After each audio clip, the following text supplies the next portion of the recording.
last thing in this is the intermediate value theorem. We used this before in college algebra, but I just kind of let you assume that it always worked, and it's actually only true if your function is continuous. So intermediate value theorem says if you have a continuous function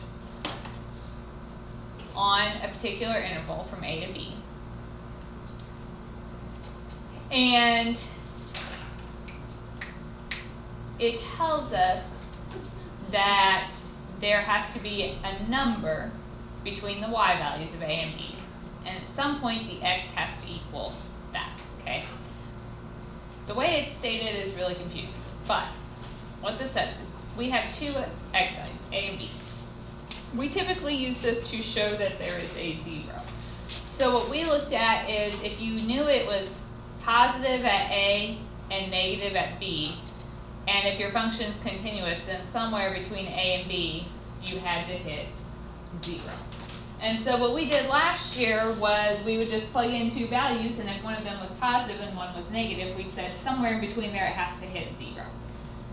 Doing the same thing this year, but you do also have to make the extra stipulation. You have to make sure your function is continuous for this to be true. Because if my function is not continuous, and I have a positive at a and a negative at b, if my function isn't continuous, that tells me nothing. It could look like this. And does it ever hit 0 in between there? No. So intermediate value theorem only works if our function is continuous. So, for example, show there is a root. That's just another word for 0, or solution, to this equation. So what you will have to tell me first, where is this continuous?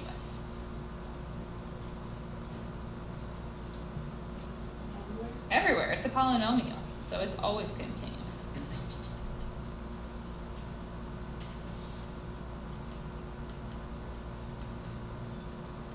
And so then what we did was we would plug in a couple values. So if I put in a 1, for instance,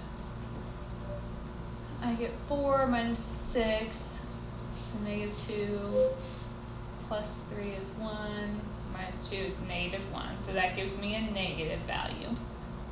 If I put in a 2,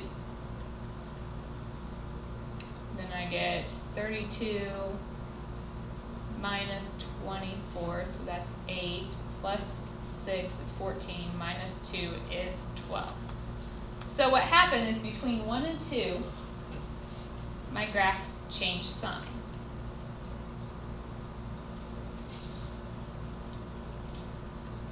So that means there is a root or a solution or a 0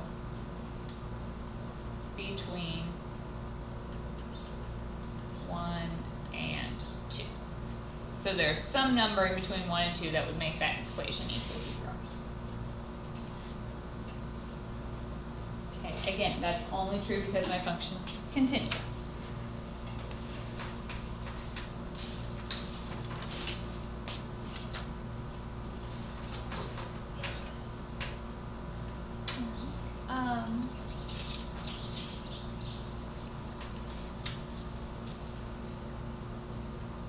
So assume f of 1 equals negative 5. So that's saying when x is 1, this thing equals negative 5. And f of 3 equals positive 5. Does there have to be an x value between 1 and 3 that makes my function equal 0?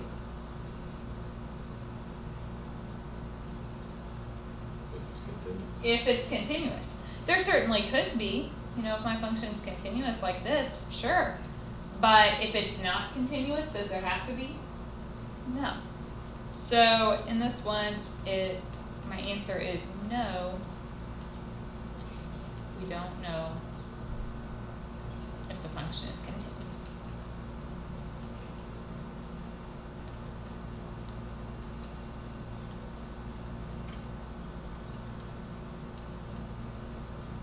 So now you are ready to do those last two problems on last night's handout. So I want you to take a minute and do that for me.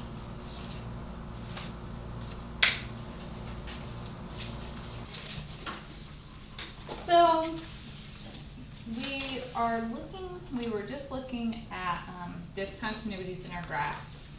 And one place that showed up was with vertical asymptotes. The next place we have to talk about are limits at infinity. What happens if our graph is going to positive infinity or negative infinity on the x-axis? And that also leads us into horizontal asymptotes. So if I say limit as x approaches infinity equals some number, that means as your x gets larger and larger, your y gets closer and closer to this number. That is a horizontal asymptote. As I'm traveling along, making my x's get bigger, you're just approaching that value. And you can approach it from the top, the bottom. This one, it's kind of like a sine curve that's just dampening out over time. Think about if you bounce a spring. You know, it's oscillating back and forth between its normal height, and as time goes on, it oscillates less and less, right? So that's what's happening there. So those are a few situations of what the graph might look like when you have a horizontal asymptote. Okay, you can also have the same thing going to negative infinity. So you can approach it from either side just the same way. In order, for if either of these things happen, we have what's called a horizontal asymptote. We had horizontal asymptotes in college algebra when we graphed rational functions. And in that class, I just kind of gave you some rules and said, okay, if the degree of the top is smaller, it's always y equals 0.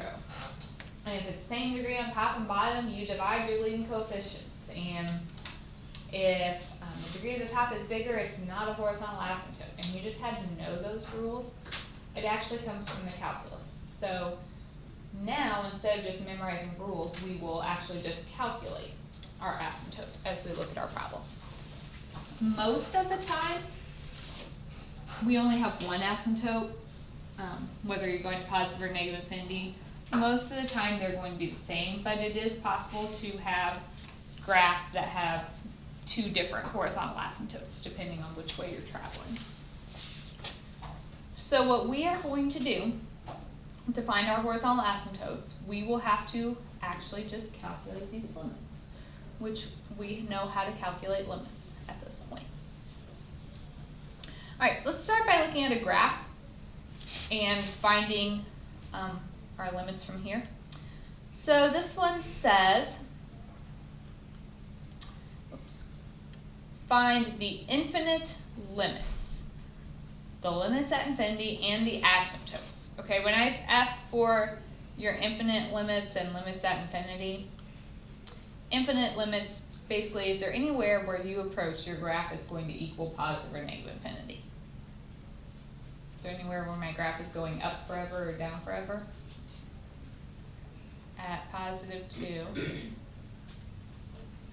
So what's happening at positive 2 then?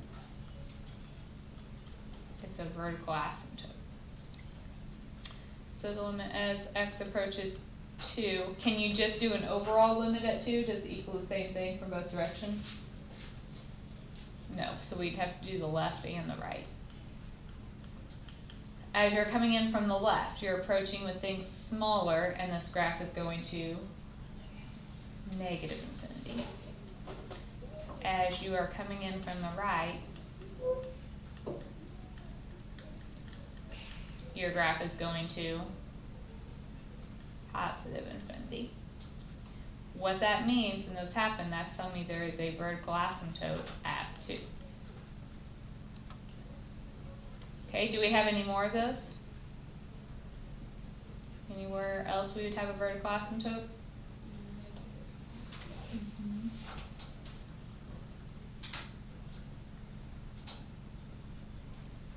Can I do the two-sided limit there? Yeah, because they're both going the same thing. And from both directions, that one is going to positive infinity. That is another vertical asymptote.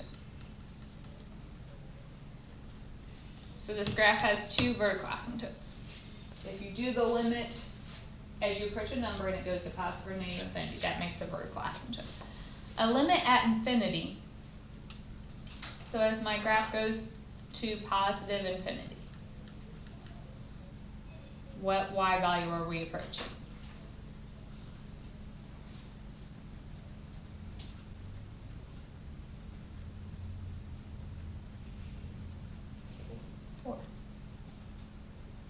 This graph goes further in the forward direction. The y is approaching 4. What that means is there is a horizontal asymptote there. Horizontal lines are y equals. So y equals 4 is a horizontal asymptote. Wait, how do you get The value of the limit. Is that what you're asking? If x goes to, how did you get 4?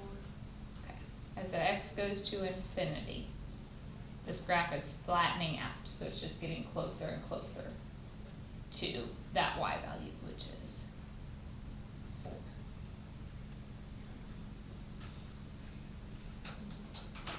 So then if we do the negative,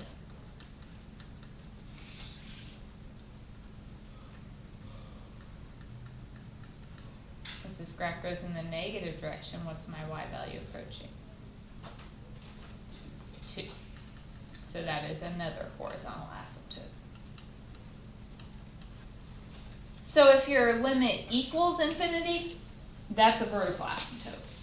If you have a limit when you approach infinity, and it's just a number, then that is your horizontal asymptote.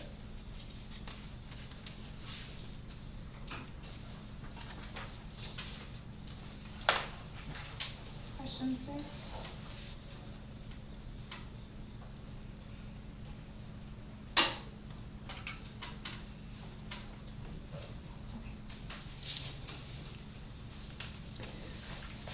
So let's talk about if I give you the function to start with, not the graph.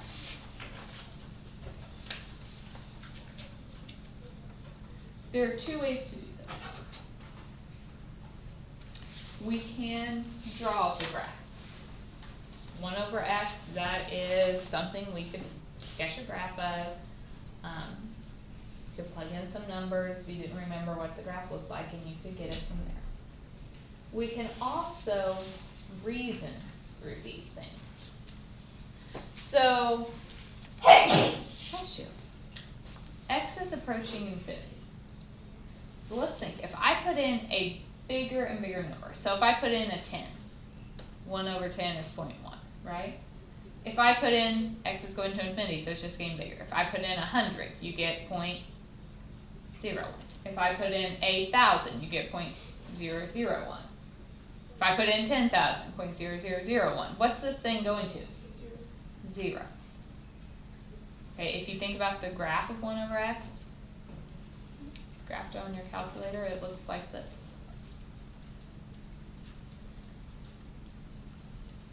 So as my x is going to infinity, the y is getting closer to 0. If I have 1 and divide it by a bigger and bigger number, I have 1 pizza, and I divide it by more and more people. Okay, if I divide it by you guys, you each get a slice. If I invite Mrs. Dyer's class in here, you have to split your slice in half. When I invite Mrs. Keller's class, we all have to split it in half again. We're getting less and less, and so it's going to 0. Does that make sense to everyone? If I approached it from negative infinity, so if I put in a negative 10, you get negative 0.1. If I put in negative 100, negative 0.01. Negative 1,000, negative 0.001. What's this one going to? 0. We can see that from the graph. As x goes to negative infinity, my graph is again going to 0. Anytime you have a number divided by a bigger and bigger number, so 1 divided by a bigger and bigger x, 5 divided by a bigger and bigger x, it's always going to turn into 0. And so this is a theorem. If you have 1 divided by x to any power, and x is going to infinity, it will always turn into 0, whether it's positive or negative infinity.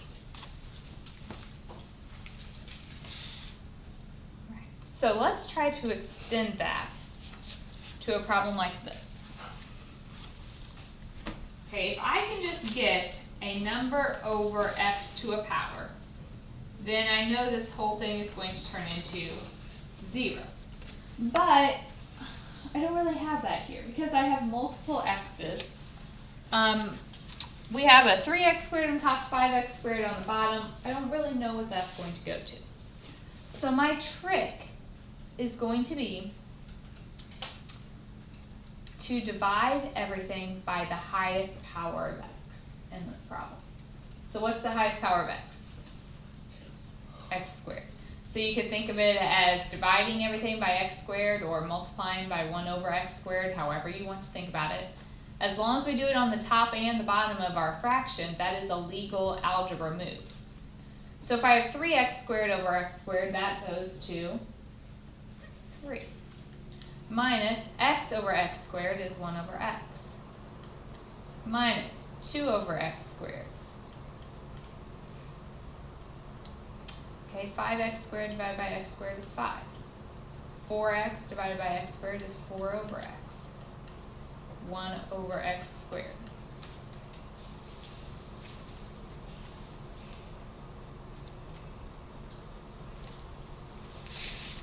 Okay, this doesn't really look like it's helped us, but it has. Because now I can do my limit as x approaches infinity. If you remember, a limit of a constant is still that constant, so the 3 doesn't change. Minus, what will 1 over x turn into? 0. Minus 2 over x squared. It doesn't matter if it's just a number over infinity, it's going to 0. On the bottom, the 5 is just constant. 4 over infinity is 0. 1 over infinity squared is 0. So my answer is 3/5. Remember in college algebra I said if it's the same degree on top and bottom, you divide the leading coefficients. 3x squared divided by 5x squared is 3/5. That's why I gave you that rule. But now you can use limits to find it.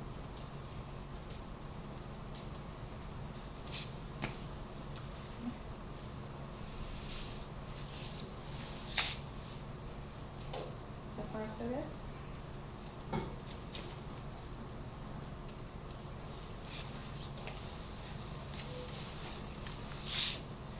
I want you to find horizontal and vertical asymptotes here.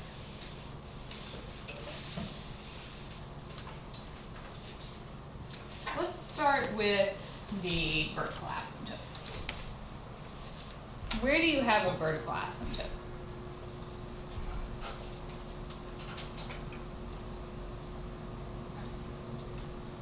Or what makes the bottom 0? If I want to know what makes 3x minus 5 equal 0, that's when x is 5/3. So there's my vertical. For the horizontal, we have to do 2 things. We have to do the limit as we approach positive infinity, and we have to do the limit as we approach negative infinity.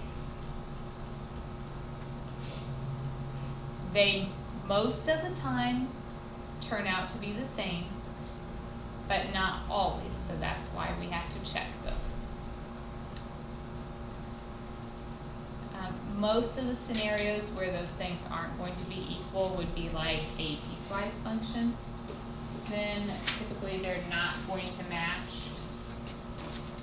Sometimes these problems with radicals, they won't match, but otherwise they will. If you just have a polynomial divided by a polynomial, they're going to be the same answer. Okay, so let's look at this one. If I just plugged in infinity, I get the square root of infinity over infinity, and I can't really work with that. I don't know what that means. The rule I just gave you was to divide by the highest power of x. Now on the top, we have the square root of x squared, which is just x. In the bottom, we have x. So x to the first is the highest. We're just going to take it times 1 over x.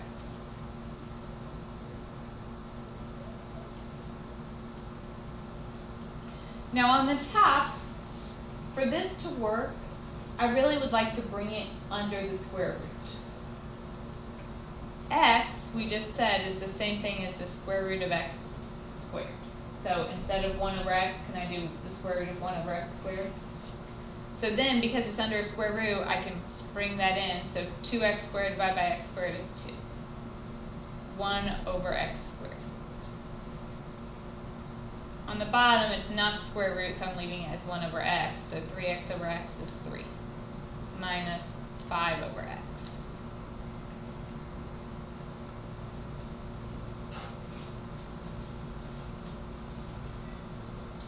Just did a lot of fancy algebra there. Did I lose anybody?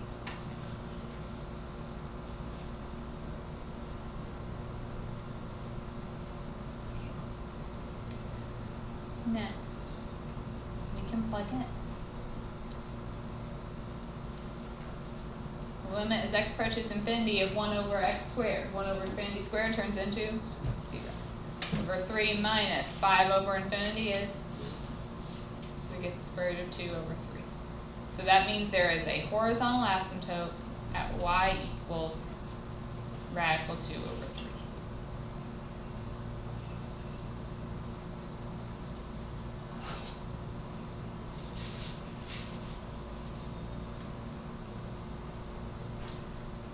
Let's look from the negative side. So we have to start the same way. We're multiplying by 1 over x. Alright, now let me ask you a question. If x is approaching negative infinity, is 1 over x positive or negative? Negative, right? 1 divided by a negative number is negative. To bring this under a square root, we have to make it a square root of x squared. If you have a negative number and square it, it becomes positive. So if I want to make this equivalent, I would have to put a negative out in front here. Because it was originally a negative number, I need to bring it under that radical, so I'm squaring it. So I have to throw that negative there, so it's still equal to what it started as. Does that make sense? Okay, let's just think of it in terms of something different. Okay, let's say x is negative 2. Then this is 1 over negative 2, right? We are trying to do some fancy algebra and write this as a square root of x squared. If I plug in a negative 2, negative 2 squared is 4, square root of 4 is 2, and I get a positive 1/2. But I want these to be equivalent, so I have to put the negative out in front. Alright.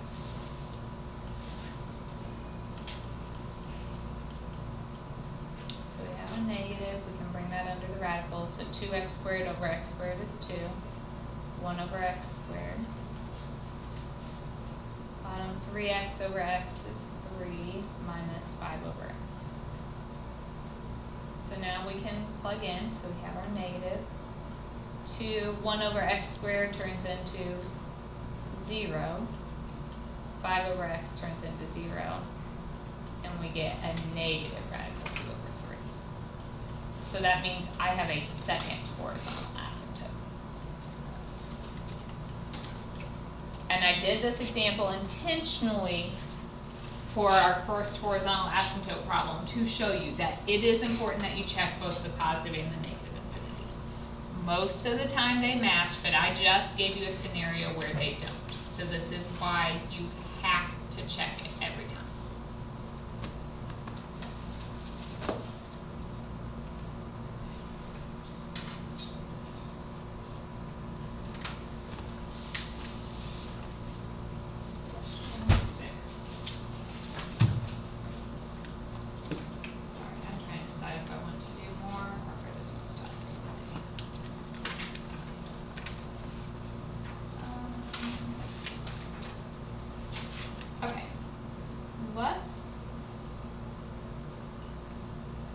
Let's stop.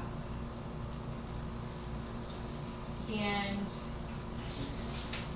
I'm going to give you just a few problems. So we are going to be on this section for a couple more days. We're just going to do a little bit of the homework as we go. So we're not turning this in tomorrow. We're adding to it. But this is kind of our starting point, and we do have a little bit of time right now.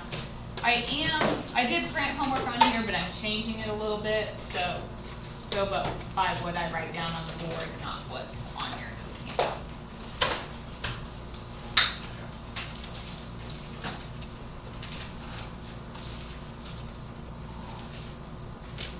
Okay.